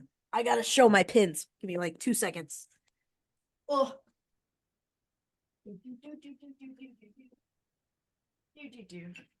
Okay. So this is like one of them, but I have like a bunch. I love Okay. pins. But at the very bottom, it says feminist right here. And that was one of the first pins that I bought for myself when I went to college. And I love it. And I put it on my backpack. And my papa was still alive at the time. And, he was intrigued by all the shiny objects on my backpack. He's like, what does that say? What does say, Gracie? And I said, it says feminist, Papa. He's like, Gracie, you know I'm not a feminist. I'm like, yes, sir. Yes, I am. I is not a feminist. No, you're not a feminist. And he got so mad. But I look back at that, I'm laughing because old Jamaican man he died in his 80s. He doesn't know what feminism is. Let's just be completely real. He did not know what feminism was. He thought it was women trying to replace men. Yep. Genuinely, that is what he thought. And, now, like going forward, there's all these new ways that people want to identify, the ways that they want to portray themselves. And my whole idea around it is let them. How is it hurting you? Yeah. It's not. What it is making you start to think about how you identify. And that makes a lot of people uncomfortable, and it makes them frustrated. And again, most people, especially those of us in religious ideologies, we're told, like you said earlier, we're not allowed to have critical thinking. We're not allowed to think for ourselves. We're not allowed to question God. We're not allowed to question the church. Therefore, when something that we don't understand comes in front of us, it's very, I don't know, it challenges your own self image, your perception of the world and everything around you. And so, oops, I lost one. Oh, that's fine. I'll figure it out later. But I don't know. I look at all these little pins, and for me, it helps me to identify with what I am, what I like, what I appreciate. We got a Pinkie Pie. I was talking about Pinkie Pie earlier because that was like honestly my awakening as a child of being like, this is what I want to look like. You can have pink curly hair. Blew my mind. But I don't know. It really did help me to start expressing myself in a way that felt safe for me. Yeah. Because again, I got punished as a kid physically. I got beat. And I don't know, when it comes to religious abuse in a parent-child relationship, like signs will usually be typically similar to abusive parents, but with a religious or spiritual component woven in. Yeah. And parents often use religious holy books as moral guides for raising children, whether it's the Bible or not. And then some families use them more literally than others, especially my Yeah. parents. Like they'll use excessive physical punishment, guilt tripping, or not allowing a child to question the parent's religion. And all of those fall under religious abuse, like encouraging single-minded thinking in children, creating an us and them mentality in children, preventing children from learning about other faiths, forcing children to participate in religious rituals that they have no idea what they're doing, blaming children for sinful behaviors as opposed to using appropriate discipline measures, Yeah. justifying the excessive corporal punishment, which my family did a lot, and withholding proper medical care in favor of prayer alone is another big one that I actually went through, and not allowing children to express emotions in appropriate ways. And I bring it back to like the medical one. I'm a disabled individual. I have been my entire life. I've had seizures as long as I can remember, and no one in my family believes me. They just don't. Like they've seen them. Jeez. They think I'm faking it. Like I cannot stress that enough. I had a very big one when I was 14, and I was driving an ATV at the time, and I crashed it through two barbed wire fences, split my eyelid in half, nearly lost this eye, shattered my entire arm. And I told them, I was like, I blacked out. I don't know what happened. Like it felt like my body was like on dad's foot vibrator, because he had like this vibrating machine for his feet that would like rub his feet, Yeah. I guess. And I said that's what it felt like. And they're like, "Oh, that was probably because you went over a bump or something." Just dismissed it. Yeah, they were very dismissive. And then when my dad, um, after the accident, when he was hit by a car, um, I started having more and more and more, and defecated and urinated on myself. And they said, "Oh, you're just you're just freaking out because of what's happening with your dad, and it just kept getting worse and worse and worse. And to the point where I started having seizures at work, and I've been trying to get on disability for the last 2 years now. And they keep denying me. And it's like, well, they're denying me because I don't have enough sufficient medical evidence. And my parents never allowed me to go to a doctor. The only reason why I got diagnosed with eosinophilic esophagitis is when I was 12. They gave me cornbread, and I started like purge, vomiting blood, like a lot of Oh, blood jeez. everywhere. Like it was terrifying. I thought I was going to die. And so I was in a hospital for 3 days, and they ran a bunch of tests. I got diagnosed with hypothyroidism and eosinophilic esophagitis. And, you know, my parents were like, oh, that was a big bill. You're never going again. That was a big bill. We ain't paying that. But we're still pro-capitalism. Yeah, like sink or swim. If you die, you die. That's another that's another thing. They're like, if you die, you die. I'm like, oh my God. Oh my God. But yeah, it's religious abuse, like, can come in so many different forms that most people don't even recognize. And I like that you're like, I would rather talk, like, word it as religious trauma, because you have so many different experiences that most people don't recognize as abuse or as abusive. And it's real. It's real. Like, Yeah. even to this day, I have to stop myself from gaslighting myself, of being like, no, there's something wrong. Like there is something wrong. I feel it. There's something wrong. I need to listen to my body. And oh, my mom called me a hypochondriac all the time. I'm not a hypochondriac. I have active medical diagnoses now. Like I am not fully healed human being. There is stuff going on. I need to recognize it. I need to not push it down. And then I need to take the steps to take care of myself. Because if I don't take care of myself, who else is, you know? I think And they you're, wouldn't take care of me, period, anyway. So, yeah, it's awful. I've heard stories about people withholding medical care for like religious reasons. Usually it's like the big headlines when like a child dies or things like that. And there's the debate about like how protected are your religious beliefs.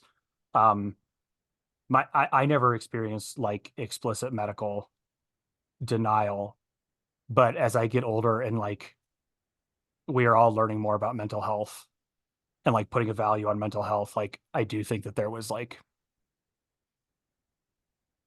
not dismissal, but maybe like just a lack of acknowledgement.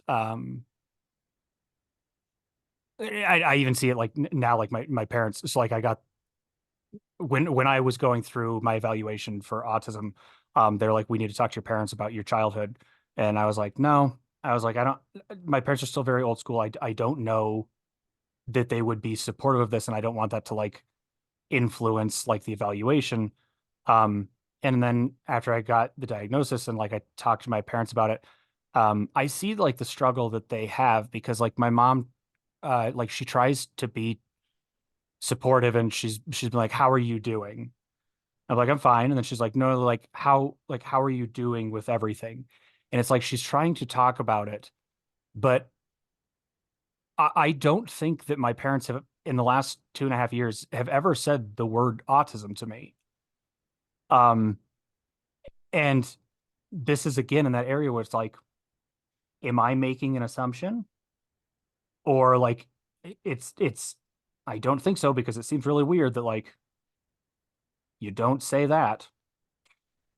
Anyways, the other thing I was going to mention is I think that one of the reasons that religious trauma, you're saying that a lot of people like don't recognize the things that I'm talking about as like traumatic.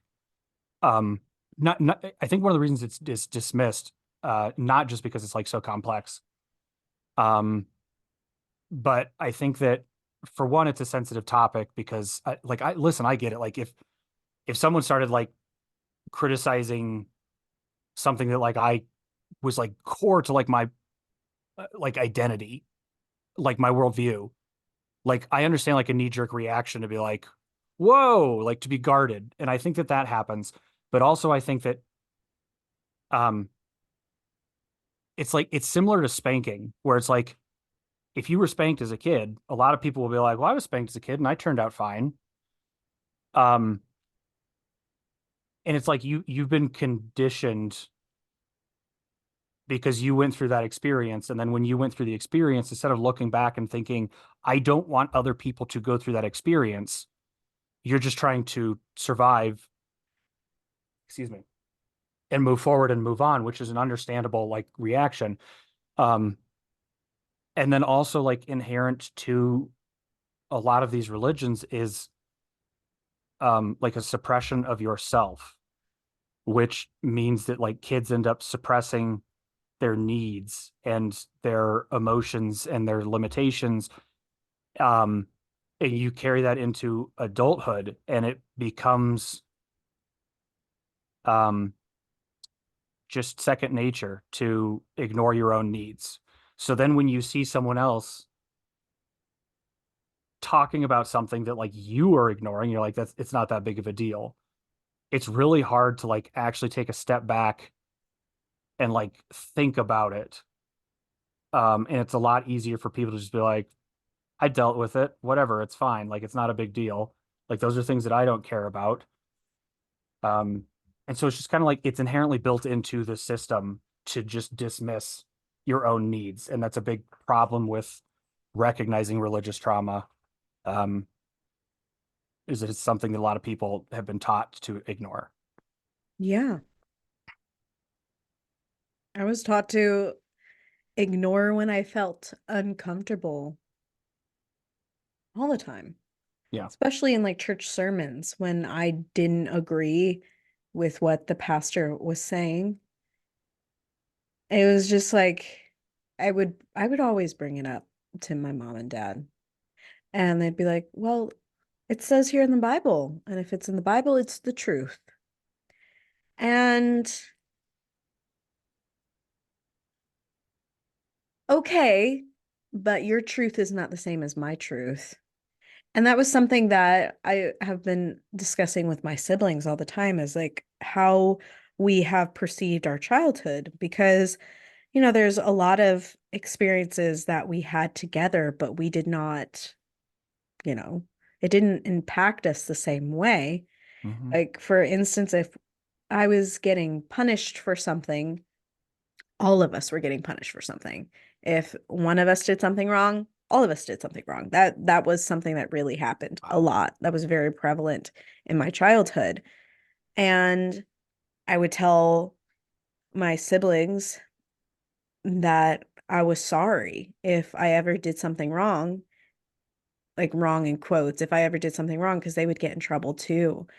And now I've had to have like these discussions with my siblings of being like, you know, I'm not sorry. uh like this happening or for instance, when I was 15, I tried to run away. And then my siblings got blamed for not keeping track of where I was.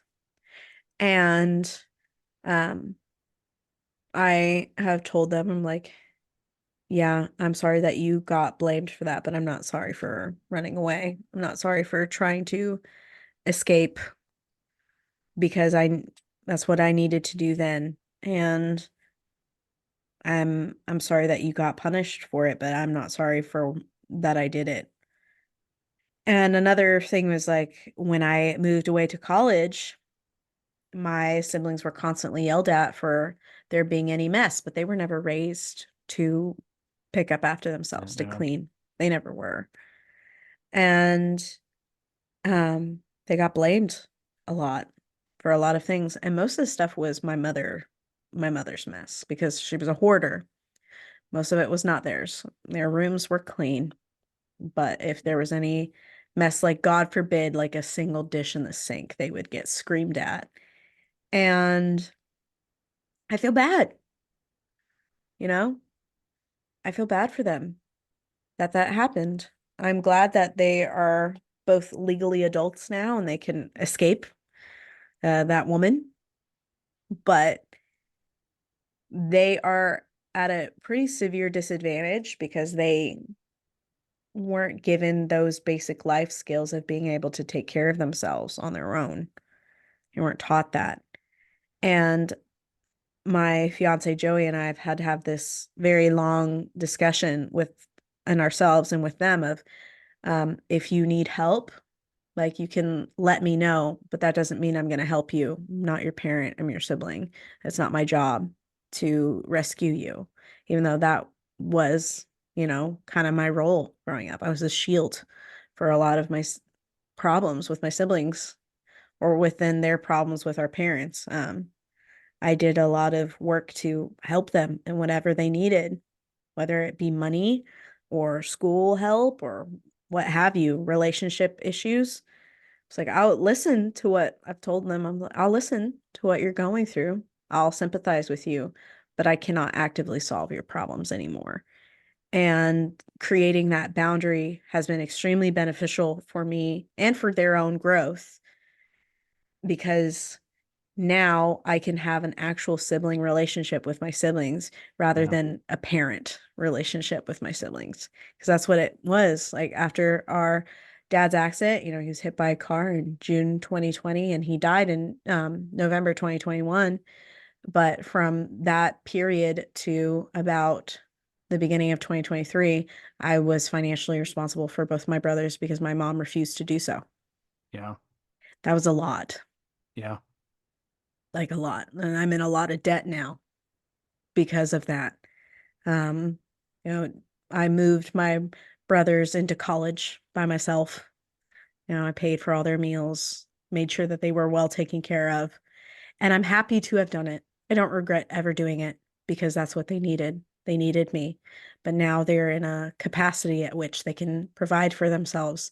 And if I continue to enable them, I am really disabling them, their further growth of individualizing themselves. And I'm trying. It's your world's ahead of I think where I was at your age. Because I look back on my brother's he's 8 years younger than me. And when I turned 18, I was just so ready to get out on my own. Um, and I kind of like, I didn't, what you're talking about, like setting boundaries and like being able to have a relationship with your siblings as siblings. Like I didn't have that. Like I was just so like ready to get out that like, I kind of was like, I'm not looking back. Um, and so like, I live with a lot of regret of like, I feel like I left my brother behind. And as I've gotten older, I've learned to understand that like it's not that clear cut. Like, yeah, you should learn things from this. You should learn how to do things differently. But like that's part of like a traumatic environment is like you're ready to go. It's also interesting you're talking about how like if one of you did something wrong, you all got in trouble. Like that's a control technique. Like we see that from like dictators when you get your citizens to turn on each other.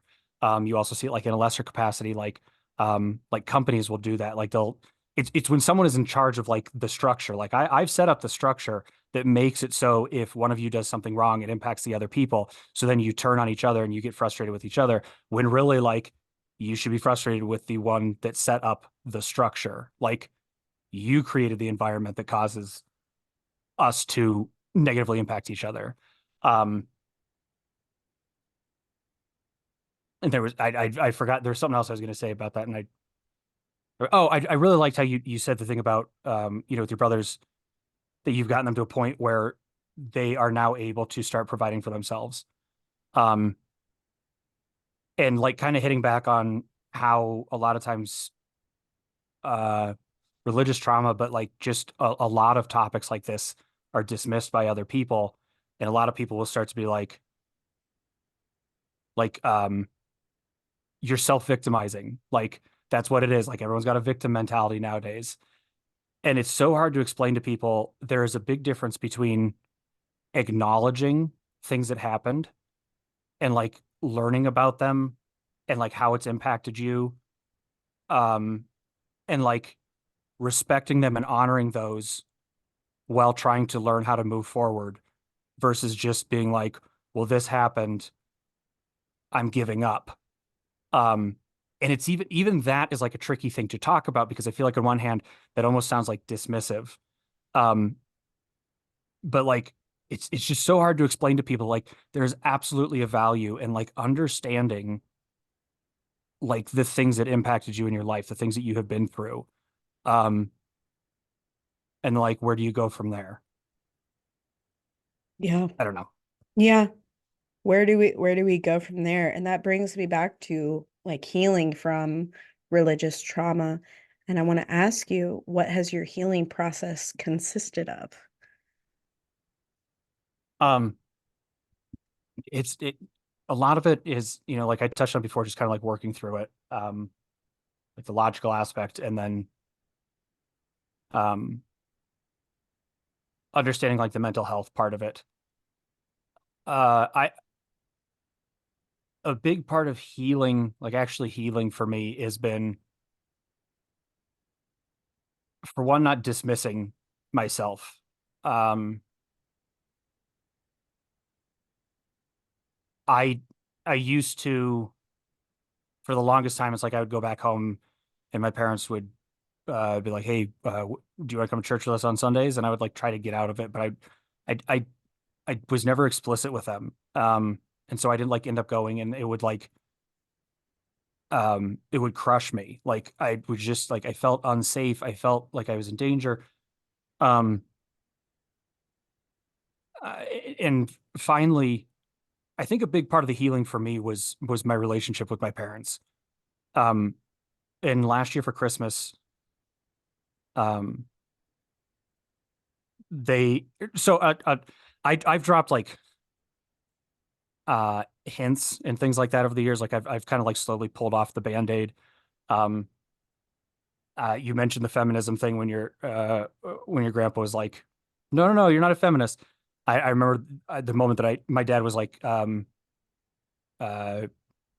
shit talking liberals or something like that, and I was like, "Dad, like enough. Like I'm a liberal. Like stop." And like so like I did little things like that, and finally last year, like 13 months ago, my parents got me a oh, let's see if you're familiar with this.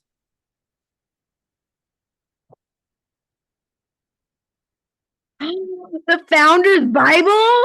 Yeah, they got me a Founder's Bible, and I had a panic attack Oh my because God. it was for Christmas, and I went in the garage and I started having a panic attack, and I was trying to like work through it and like trying to keep my composure, um, because I don't like to make a scene. And my mom like came and talked to me. She's like, "What's wrong?" And I like tried explaining it to her. Anyways, I went back home, came back here to Colorado, and I spent like a month writing a letter to them. And I was like, "I'm done. I am ripping the Band-Aid off." Like, um, it reminded me of like when you were talking about with your dad, like I don't want him to die and like not know who I am. And it's like when my parents are getting older, and like I want to have, I recognize like what my parents have been involved in, as far as like our upbringing and religious trauma, but also like I do genuinely like care about my parents, and I love them to death, and I want to have a good relationship with them. And so I finally ripped the Band-Aid off, and I was like, I don't want this anymore. I like do not try to preach to me. Do not like send me like passive aggressive comments, which you do a lot anyways, but like don't buy me another fucking Founder's Bible. Like, um, and to my surprise, like they were super respectful. They were like, okay.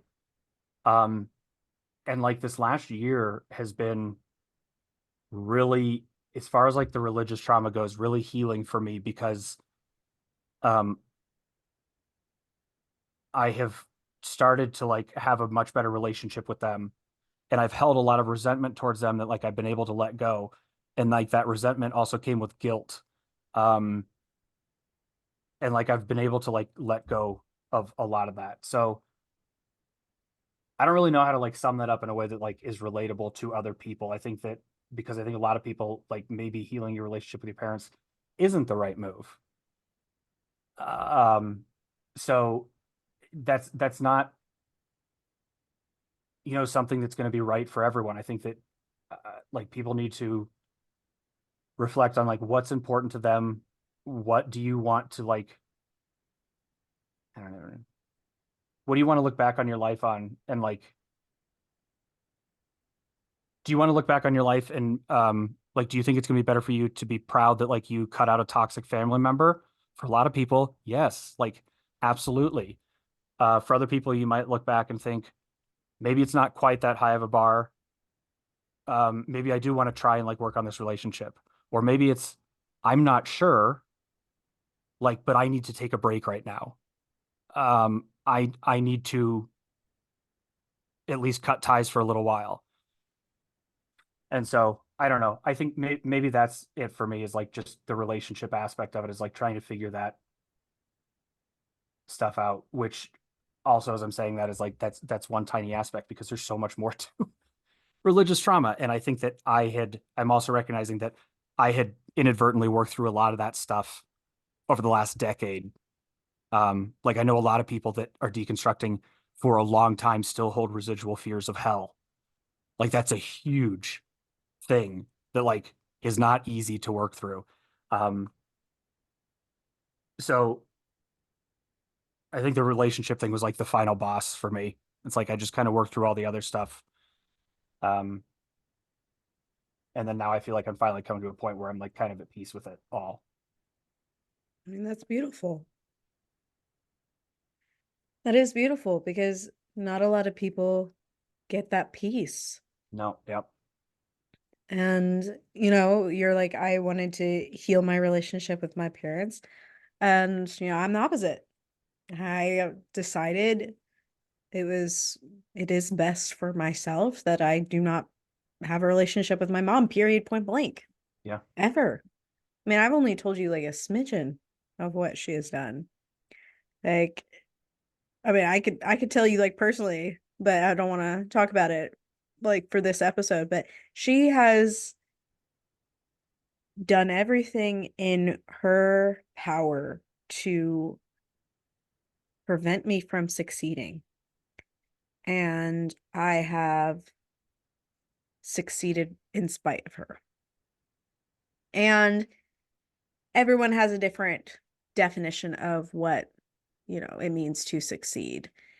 And for me, what it means is that I'm doing what I enjoy and I'm helping other people. And I know for a fact that I am. And so, therefore, I am succeeding. I'm a success. That's Yeah. legitimately all that matters to me right now, is that I can share my story and somebody relates and maybe starts the journey of loving themselves, respecting their boundaries, and starts the process of healing. And healing looks different for everybody. Yep. For me, it was to cut her out. And I don't feel bad about it. I feel peace with that because I don't need someone trying to control my life anymore. I don't need to conform to what her standards are, because her standards are ever changing and nothing is ever good enough for her. So, what are my standards? What makes me happy? Well, what makes me happy is working on projects that I love, making bracelets. I love to crochet, I love to cross stitch. I love to sing. I love to play video games. Like I'm doing the things that I love to do, and I finally have the freedom to do it, because as a child, I didn't.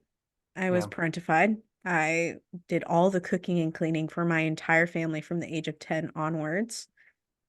And I was constantly working. And even when I was performing, acting and singing, which I did professionally, that was my job. Like, it wasn't just something, I enjoyed to do. It was something that brought my parents pride. And my dad, was very different from my mom, but he would always tell me all the time, he's like, I don't care how any of the other kids do up there, you just have to be better than them. So I was very competitive.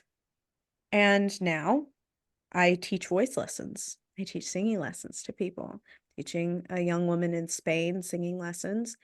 And it's really healing, because I have all this wealth of knowledge, all this experience, and I'm finally doing something with it.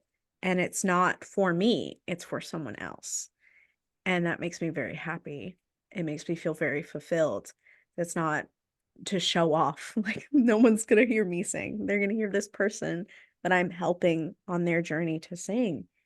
And it's kind of really healing for little Grace, because little me was always trying to please everybody else. And now I am helping myself.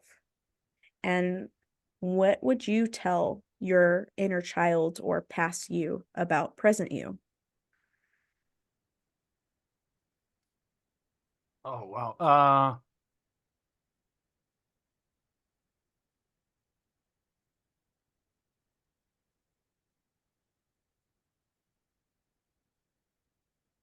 I don't even know where to.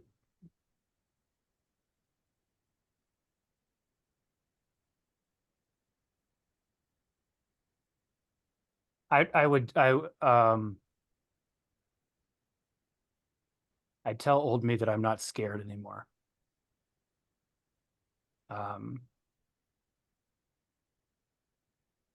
I lived in a constant state of fear when I was younger, and I carried that into young adulthood in other ways. Like just fear about like um, how am I going to support myself? What am I going to do with my life? Like normal fears. But uh, it was like everything.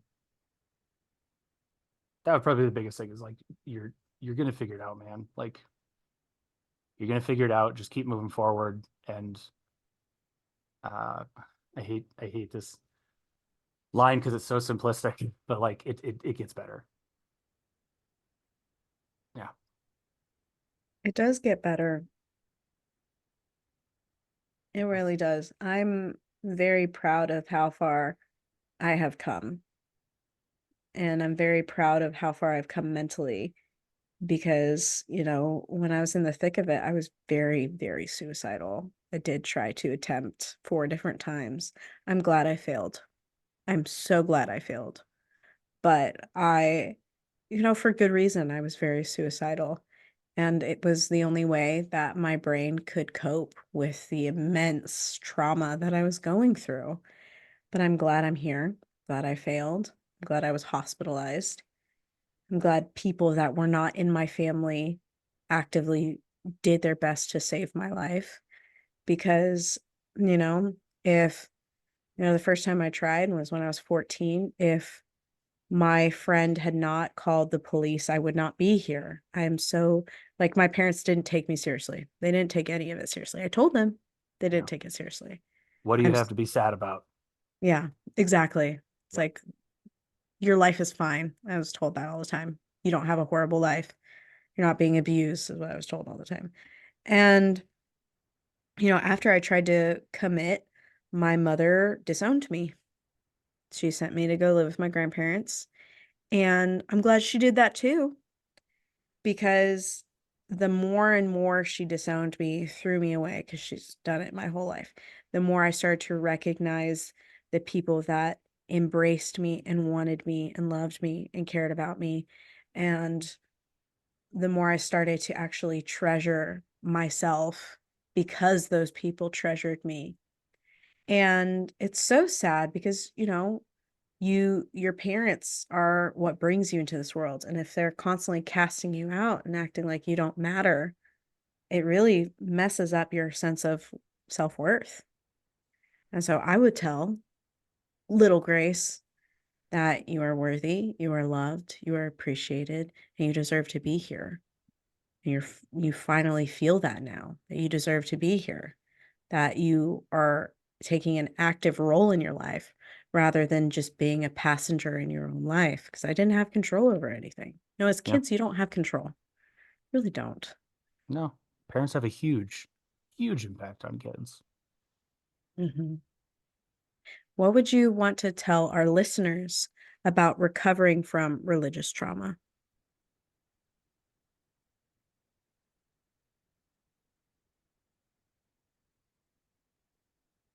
I would say listen to your body. I think that there, specifically with religious trauma, a lot of trauma, but religious trauma, as I mentioned before, a lot of people dismiss it. A lot of people are dismissive. They will try to make you feel like you're being ridiculous, like you're being overly sensitive, like you're weak in some way. Um, and I think that someone that is able, I think that a lot of people misunderstand what strength is. A lot of people think that strength and bravery is like something that makes you feel good, makes you feel strong and brave. And it's like, no, that's the opposite. Like that's something that bolsters you. Bravery, strength is doing something that is genuinely hard. And I think that trying to work through trauma that people are actively trying to make you feel like shit about acknowledging um, is something that takes a lot of strength. And I think people should listen to their bodies. If you um if you walk into a church and all of a sudden like you are just ridden like with fear and like it's overwhelming, like that's a sign like there's something there that should be addressed. um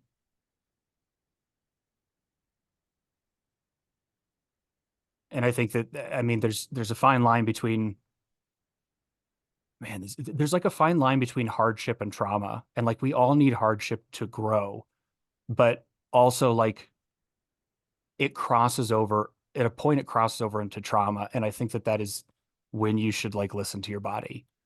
Like trauma has a long lasting impact on you. And you have a much like higher emotional response to thinking about a traumatic event versus like something that was just hard. Um, and that's like a concept that's really hard to put into words. Listen to your body. That's my answer. And the mantra of the podcast is trauma is not who you are, it's what you go through. Yeah. And a lot of people who go through immense trauma start to feel like they're the trauma. Like I'm the problem. Yeah. And that can be a You're not. trap. Yeah. Yeah. For those of you guys listening, you are not the problem. Okay. But you can be the solution. And yes, listen to your body. And please, if you need support, seek it. We have an anonymous peer support Discord server. You talk about whatever you're going through. We have many different channels of discussion about different topics. And if you need support, I'm on there like 24/7. I will talk to you if you need help, and you don't have to share who you are. But sometimes it's really beneficial to actually just talk about it. Sometimes that's healing within itself, to Yeah. actually acknowledge what's happening, and then you can then see it from a different point of view. You're like, oh my goodness. And then you can come up with your own solutions for it. And also, watch Chris's content. I have loved your content for so long. Let me just like be real right now. I've loved your content for so long. I really, really appreciate it. And I'm very grateful that you have come on to my podcast and talked with me about these things. It truly means like a lot to me to have a conversation like this with a fellow creator in this capacity of just open, being vulnerable about what we're going through. And I think it's really healing for me. And I think it'll be very healing for those of us listening. And I'm really thankful. Well, thank you. I thank you for saying that, and thank you for inviting me on. I've enjoyed this discussion. I wish more people had discussions like this. So, thank you. Yeah.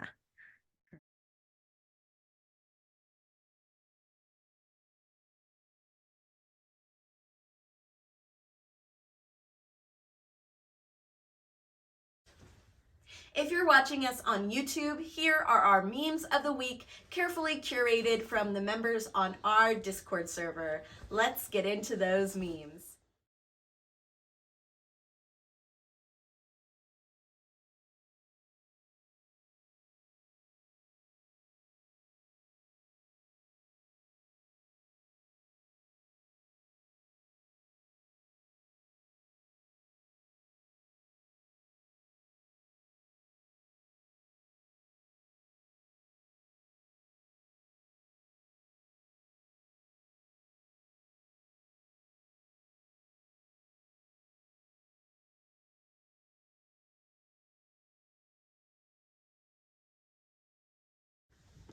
At the end of every episode, we spin our wheel of emotions to learn a new feeling and how it correlates to my trauma. Ooh, it landed on joyful, liberated, and ecstatic. We got Mochi running around. Joyful. Whenever I think of joyful, it immediately sends me to like the song, Joyful, joyful, we adore thee. Like that. I grew up in a Baptist church. All right, for those that relate. When we sang all these songs of praise is what they called it. We are told to be joyful. When I'm deconstructing all the religious trauma and religiosity that I endured growing up, I have to reclaim joy. Now, growing up, I learned that joy is happiness, but it's everlasting. It's continual despite your circumstances. And I don't quite agree with that definition anymore. I really don't. For me, I feel joy when I'm doing the things that I love to do, or when I'm spending time with the people that I love, the people that bring me satisfaction in life. For instance, my fiance, my best friends, and also my animals.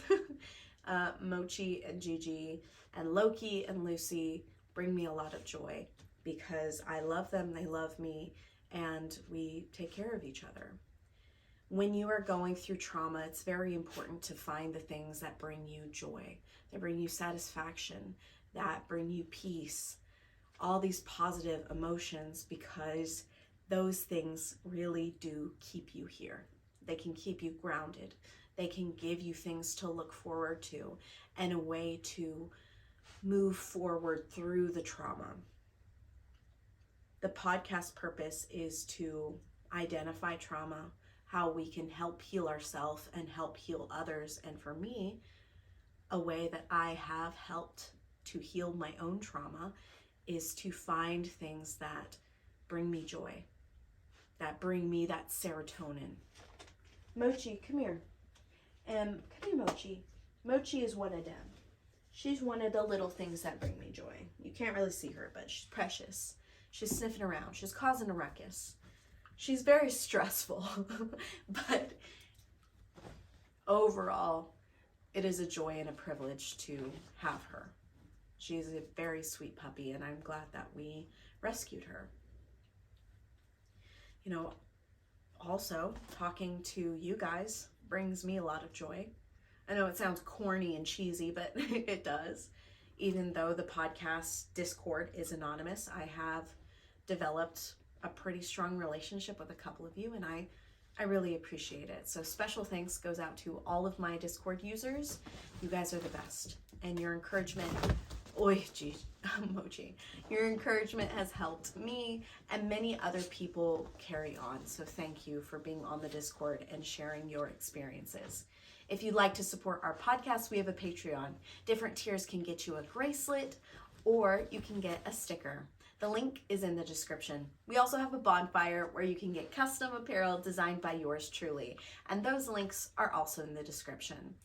Any support helps us out a lot, so if you feel compelled to, please like this episode, share it with your friends, and if you're watching us on YouTube, please subscribe to the channel. And if you're listening to us on Spotify or Apple Podcasts, hey guys, please rate the show and like the episode. Download the episode, because when you download our episodes, it actually does help us out like a lot.